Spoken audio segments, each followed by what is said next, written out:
ایک چیز تو ہم نے دیکھی ہے کہ جو ٹرموائل رشین انویژن کے بعد آیا اس سے یقیناً بہت سارا گیپ کریٹ ہوا بٹوین سروس ڈیلیوری اور جو ڈیمانڈ تھی سروس ڈیلیوری کی، اور خاص طور پہ جو برین ڈرین ہوا ہمارے پروفیسرز کا، ہمارے ڈاکٹرز کا، ہمارے انٹیلیجنشیا کا، یقیناً اس نے ایک گیپ کریٹ کیا.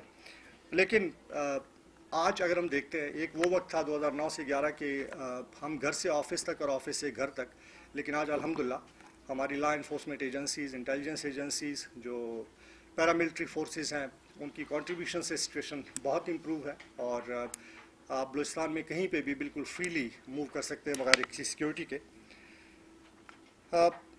ہمارا ہیومن اور انسٹیٹیوشنل بیس ویک ہے، اور جو گورننس کے ایشو ہے ہمارے، بیسیکلی اس کی بھی ریزن یہی ہے کہ ہمارے انسٹیٹیوشنز بھی ویک ہیں اور ہیومن ریسورس بھی ویک ہے، اور لو پاپولیشن ڈینسٹی میں نے بتا دیا آپ کو. دوسرا چونکہ ٹرائبل کلچر ہے تو ایگوز بڑی اسٹرانگ ہے، اور بہت سارے ایشوز ہمارے الجھتے ہیں اس ایگو کی وجہ سے بھی. اور میں چونکہ ایک ادارے کو ہیڈ کرتا ہوں اور بلوچستان کے بہت وسیع علاقے پہ کام کر رہا ہوں، تو اس کو بڑا کنفرنٹ کرنا پڑتا ہے ہمیں. نیکسٹ. یہ basically South Asia commission for poverty alleviation 91 میں انہوں نے بھی انڈورس کیا تھا یہ جو اپروچ ہم اڈاپٹ کر رہے ہیں کہ جو لوگ ہیں جو غریب ہیں، اگر آپ ان کو اختیار دے دیں وسائل کے اوپر، ڈیسیجن میکنگ کے اندر، تو وہ اپنی تقدیر خود بدل سکتے ہیں، اور پاورٹی ریڈکشن کے لیے یہی جو کانسیپٹ ہے یہ بہت امپورٹنٹ ہے. نیکسٹ. اس طرح اگر ہم دیکھتے ہیں ہمارے جو دو امپورٹنٹ پلر ہیں، پولیٹیکل پلر ہے آنریبل پرائم منسٹر سے لے کے نیچے کاؤنسلر تک، ایڈمنسٹریٹو پلر پریزیڈنٹ سے لے کے نیچے پٹواری تک، یہ دونوں پلر جو ہے یہ گراس روٹ لیول پہ کام کرتے ہیں، لیکن ہر گھر کی سطح پہ یہ کام نہیں کرتے ہیں، جبکہ پاورٹی جو ہے وہ گھر کی سطح پہ ہے. اسی لیے ہم نے دیکھا 70 ایئرز میں کام تو بہت ہوا، سی پیک کے اندر بھی پچھلے 10 سالوں میں بہت کام ہوا، لیکن جو ٹارگیٹڈ پاورٹی ایلیویشن ہے وہ ہاؤس ہولڈ لیول کے اوپر ہے. جب تک آپ ہر ہاؤس ہولڈ لیول کو ٹچ نہیں کرتے اس وقت تک اس غریب کو آپ نکال نہیں سکتے. ادروائز یہ کہ جتنے بھی بڑے ڈیولپمنٹ پروجیکٹ آپ لگا لیں اس میں لیبر ورک تو مل جاتا ہے ان کو، لیکن ٹارگیٹڈ پاورٹی ایلیویشن نہیں ہوتی. نیکسٹ.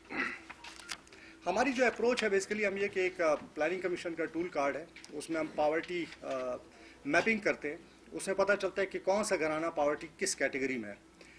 ٹارگیٹنگ کے بعد اس کا اپنا ویریفیکیشن کا بھی ہوتا ہے. اس میں جو پورا اسٹاف پورے 5 کیٹیگریز ہیں، جس میں ایک بالکل نان پور ہے اور باقی جو پاورٹی کی کیٹیگری ہے. اس کے بعد ایک ڈائلاگ ہم کمیونٹی میں انیشیٹ کرتے ہیں کہ جی ہم کچھ لے کے نہیں ہیں آپ کے لیے، بلکہ ہم صرف اور صرف ایک پارٹنرشپ فورج کرنے ہیں آپ کے ساتھ.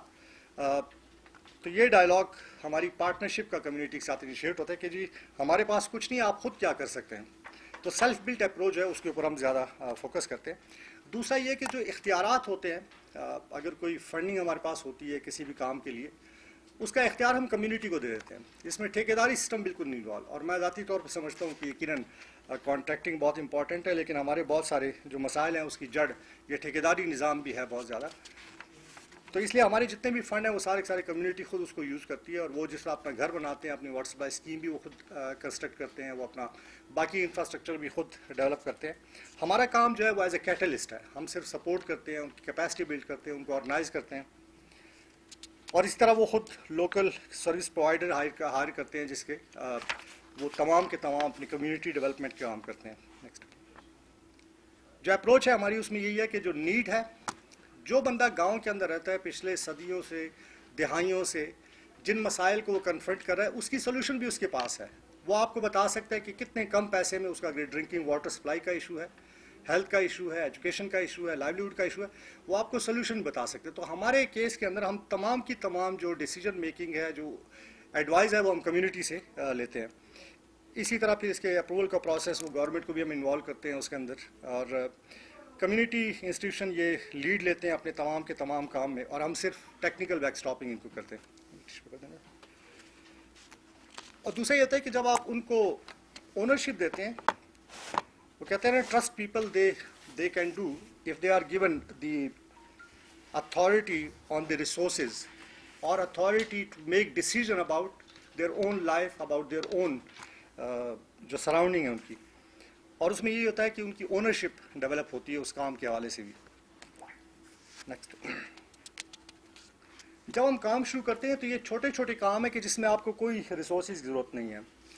یہ جو پیریڈ تھا ہمارا ٹرموائل کے 2009 سے 13 تک کا، اس میں بھی ہم نے یہی کوشش کی کہ ہم نادرا کی وین لے کے جاتے تھے، اور خزدار جیسا علاقہ، واشک کہ جناب کم از کم شناختی کارڈ تو بنائیں, آپ کی نیشنل آئیڈینٹی ہے, آپ بچے کو انرول تو کروا سکتے ہیں, آپ امیونائزیشن کیمپین تو آپ لیڈ کر سکتے ہیں, اس میں تو کوئی پیسے کی ضرورت نہیں ہے. آپ تو اس لیے ہم ان کو تھوڑا سا سیلف ہیلپ انیشیٹو کی طرف لے کے جاتے ہیں, اور ان کی کنٹریبیوشن ان تمام کے تمام ایریاز کے اندر ہے کہ جب ہم ان کو انگیج کر لیتے ہیں, ان کی کیپیسٹی بلڈ کر لیتے ہیں, ڈائلاگ کر لیتے ہیں, تو وہ خود ان تمام ایریاز کے اندر خود وہ اپنی کنٹریبیوشن دیتے ہیں. اور آگے میں آپ کو بتاؤں گا کہ جو کنٹریبیوشن ہے وہ کیا ہے. نیکسٹ. اس طرح ہاؤس ہولڈ لیول پہ جیسے میں نے بتایا کہ ہم مائکرو انویسٹمنٹ پلان بناتے ہیں, اور پھر 3 پیکیجز ہوتے ہیں کہ جس میں انکم جنریٹنگ گرانٹ ہوئی ان کو دے کے ایک لیول اوپر لے آئیں. اور یہ بیسیکلی احساس پروگرام بھی یہی کوشش کر رہا ہے, اور بڑی اچھی کنٹریبیوشن بھی رہی ہے احساس پروگرام کی, یہ جو کووڈ آیا. لیکن اسٹل احساس پروگرام کو بھی تھوڑا سا مزید آرگنائز کرنے کی ضرورت ہے کہ ٹارگیٹنگ جو پاورٹی ریڈکشن ہے اس پہ کام ہو سکے.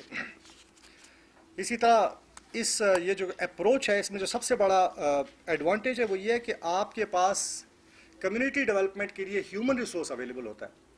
ہمارے لیے بڑا آسان ہے. ایٹ اے ٹائم اس وقت بھی ہم کوئی 200 گاؤں کے اندر ڈرنکنگ واٹر سپلائی اسکیم کے اوپر کام کر رہے ہیں, اور ہر اسکیم پہ کمیونٹی کے 5 لوگ کھڑے ہیں. تو اس کا مطلب یہ کہ 1000 لوگ کمیونٹی کھڑا ہے خود اس اسکیم کو کنسٹرکٹ کرنے کے لیے. تو آپ لوگوں کو بیسیکلی ان کے اپنے ڈیولپمنٹ کے کاموں میں انگیج کرتے ہیں. کانٹریکٹر کے اندر یہ ہوتا ہے کہ ان کی کوئی اونرشپ نہیں ہوتی ہے, اور وہ ایز اے پیسو بیٹھے ہوتے ہیں, active beneficiary, as a passive beneficiary ہوتے ہیں, ایکٹیو پارٹیسپیٹ نہیں کر رہے ہوتے ہیں. نیکسٹ.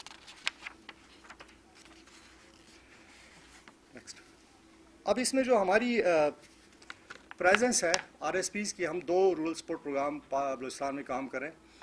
یہ جو آپ دیکھ رہے ہیں گرین والا بیلٹ نیچے جو کوسٹل بیلٹ ہے ہمارا, اس میں ہماری سسٹر آرگنائزیشن ہے این آر ایس پی, وہ کام کری. اور یہ باقی اوپر کا ایریا جو ہے 27 اضلاع ہیں, اس کے اندر ہماری پریزنس ہے. ہم یہ کلیم نہیں کرتے ہیں کہ ہم بہت بڑا انقلاب لے ہیں, اس لیے کہ ہم بھی ڈونر ڈیپینڈنٹ ہیں. کسی ڈسٹرکٹ میں 1% امپیکٹ ہوگا, کہیں پہ 10% ہوگا, لیکن یہ پریزنس ہماری اس تمام ایریا کے اندر موجود ہے. اور جو ٹائپ آف انٹروینشنس ہیں جب یہ آرگنائز ہو جاتے ہیں تو جیسے میں نے کہا کہ لائیولیہوڈ کے حوالے سے پیکیج ہے, اب تک کوئی انہی کمیونٹی نے سیلف ہیلپ کی بیسس پہ اور کچھ ہماری کنٹریبیوشن سے اور لنکیجز کے ذریعے کوئی 3,06,000 ایسے گھرانے ہیں کہ جن کو لائیولیہوڈ کے حوالے سے کوئی سپورٹ ملی ہے, جس کے اندر انکم جنریٹنگ گرانٹس ہیں, اسیس ہیں, مائکرو انٹرپرائز ڈیولپمنٹ ہے, چھوٹے چھوٹے بزنسز اسٹیبلش کرنا. اور اس طرح کوئی 2,09,000 قریب فارمر ہیں جن کو ہم نے فیسیلیٹیٹ کیا ہے مختلف انٹروینشنز کے ذریعے. کوئی 6,600 کے قریب نوجوان ہیں جن کو ہم نے پنجاب, سندھ, اسلام آباد مختلف انسٹیٹیوشن ہے اس میں ہم نے ان کو ٹرین کیا تاکہ ایک تو پاکستان کو بھی دیکھ سکیں اور اس کے ساتھ کوئی اسکل ایکوائر کر سکیں. اور میں نے بہت سارے بچے دیکھے ہیں کہ ایون پنڈی میں بھی یہ بچے سیٹل ہو گئے اور یہیں پہ اپنی لائیولیہوڈ کما رہے ہیں. اس طرح فائنینشیل سروسز, یہ چھوٹے لون ہوتے ہیں. بلوچستان کے اندر مائکرو کریڈٹ بالکل نہیں چلتا, اس لیے ہم وہاں پہ صرف انٹرسٹ فری لون کے اوپر کام کریں, پرائم منسٹر کا جو پروگرام ہے. اور اس کے علاوہ کمیونٹی انویسٹمنٹ فنڈ کے بلا سود قرضے جو ہے وہ ہم روٹیٹ کرتے ہیں کمیونٹی کے اندر. اسی طرح جو غریب ترین ہاؤس ہولڈ ہوتے ہیں ان کے لیے ہم جب سینیٹیشن پہ کام کرتے ہیں تو ان کے لیے ایک سبسڈی پیکیج ہوتا ہے, خاص طور پہ بیوہ ہوگی یا single woman headed household ہو گیا یا بالکل ولنریبل, ان کو سینیٹیشن ہم اوپن ڈیفیکیشن فری گاؤں تیار کرتے ہیں. اس میں جو غریب ہوتے ہیں ان کے لیے ہم لیٹرین بھی کنسٹرکٹ کرتے ہیں. تو 23,000 فیملیز کو ہم نے یہ سپورٹ دی ہے. نیکسٹ. بلوچستان آپ کو پتہ ہے کہ نیچرل ریسورس کے اوپر ڈیپینڈنٹ ہے. 80% ہماری پاپولیشن لائف اسٹاک اور ایگریکلچر کے اوپر ڈیپینڈنٹ ہے, اور اس میں ان کمیونٹی انسٹیٹیوشنز نے کم کاسٹ کے اوپر یہ جتنے پروجیکٹ لکھے ہیں یہ سارے کے سارے کام انہوں نے خود کیے ہیں. اس کے اندر کوئی ٹھیکیدار انوالو نہیں ہے.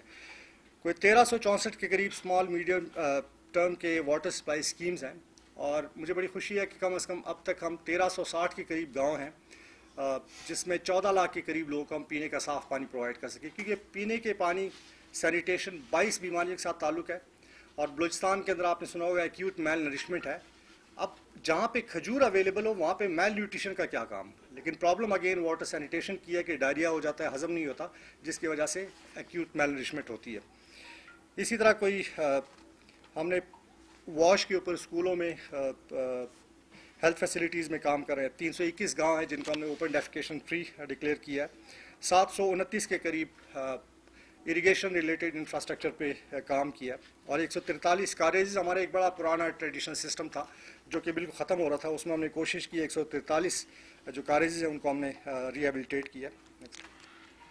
اس طرح water recharge structure, solar pump for agriculture purpose, اسی طرح